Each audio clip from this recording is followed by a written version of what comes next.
Good evening. I'm here with Amy Devereaux. Amy is one of 3 artists exhibiting this month at the Clayton Center. Amy, thank you for participating in this.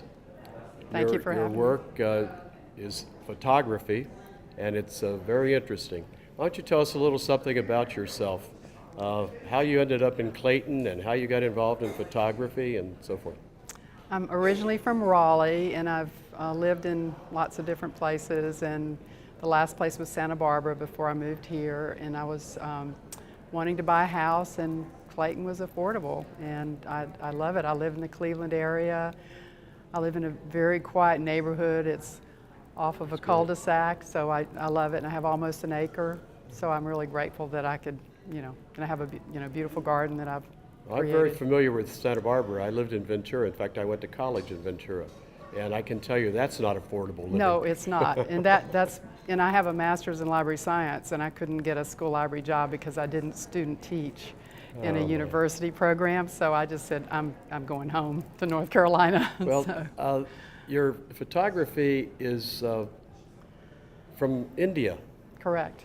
So tell us about your wonderful trip to India, and you're dressed the part tonight. Yes. You look very nice. Got this in India too. Yeah, I bet you did.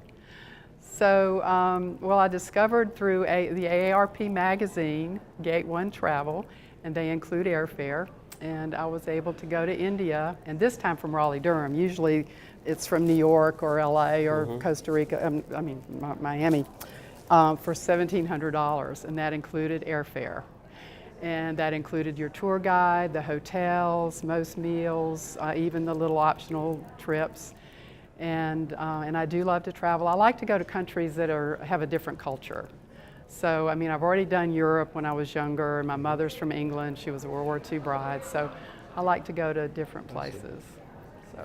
Well, I had some friends who were world travelers, and about their 60th or 70th country was India.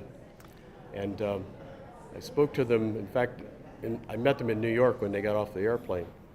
And they said, don't go to India as your first place overseas because it's very shocking. Tell us what you thought of India. Well, I was prepared for the poverty, and actually I was pleasantly surprised. Delhi had a lot of trees. I didn't really expect Delhi to have a lot of trees, and other places did too. The only thing that really bothered me the most was the honking of the horns. In fact, our tour guide says that when he comes to the United States, the first thing he does when he gets a rental car, he disables his horn because he knows he's going to really make people mad because he just automatically just honks a horn. Well, the work is beautiful. So, Taj Mahal, is it as spectacular as... Yes, the thing that surprised me about the Taj Mahal, everybody's familiar with that iconic picture, but it's a huge complex with a mosque on either side and a gateway buildings and large plazas. But the funniest thing about the time that I went, I didn't realize it was the hottest time of the year, so it was like 115 degrees. It's hot in India. But it was great because except for the Taj Mahal, there would be very few people in all these tourist places, so I was able to get pictures of buildings with nobody around. Well, of course, I have some people pictures too, so. Yes, you do. That was well, nice. The work is interesting. The picture is worth 1,000 words, and these pictures are worth more than that.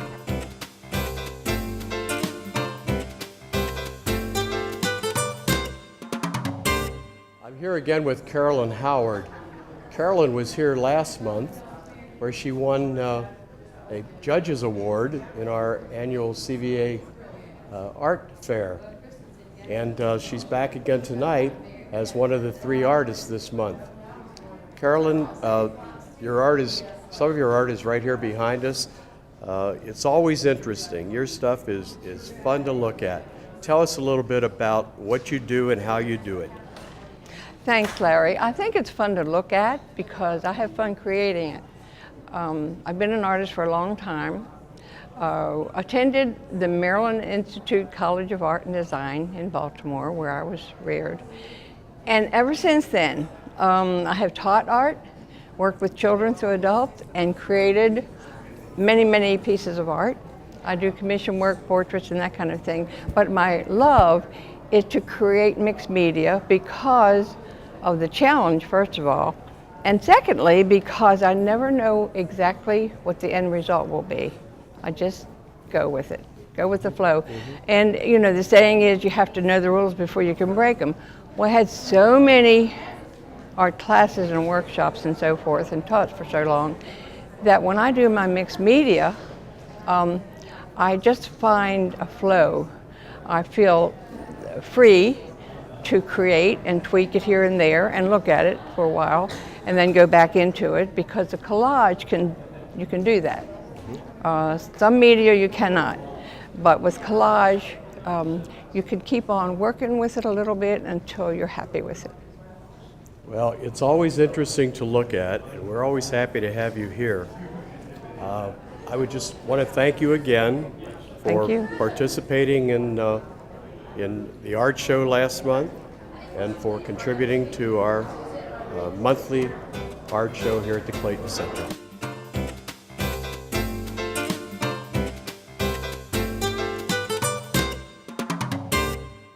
We're happy to have her in the CVA, and Meredith, you have some beautiful work here tonight. Well, thank you, Larry. Tell us about the work that you have here and anything else you want to tell us about your art.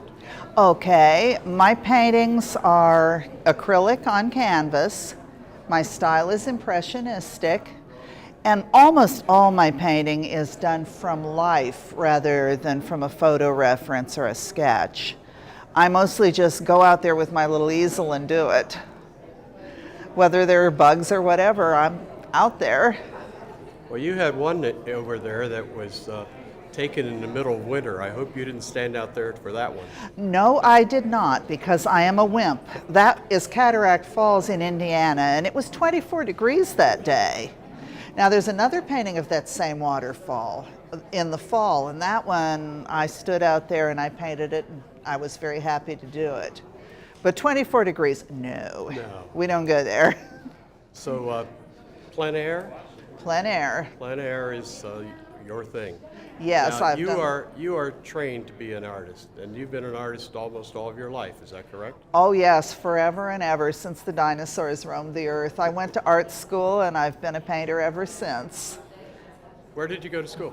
Cleveland Institute of Art in Cleveland, Ohio. Well known, well known. It's a good school. Yeah. It's a very good school. It's still in existence. Yeah.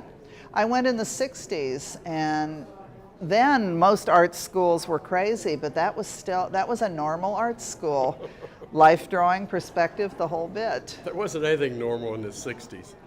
Cleveland Institute of Art was. Meredith, thank you so much for doing this, and I hope we'll get you back again. I know you have more work, I'm sure. Oh, I have, and I'll be glad to. Thank you, Larry. You're welcome. Next month at the Clayton Center, we have two artists that we're featuring. Rhonda Peters will be bringing photography here. And this one's very interesting.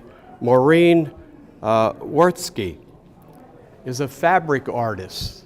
Normally we have just paintings and photography and so forth, but this lady does fabric art.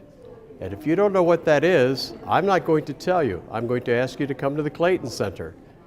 Next month, if you want to come to the reception, it's going to be Thursday night, November 7th. Hope to see you there. Thank you. Good night.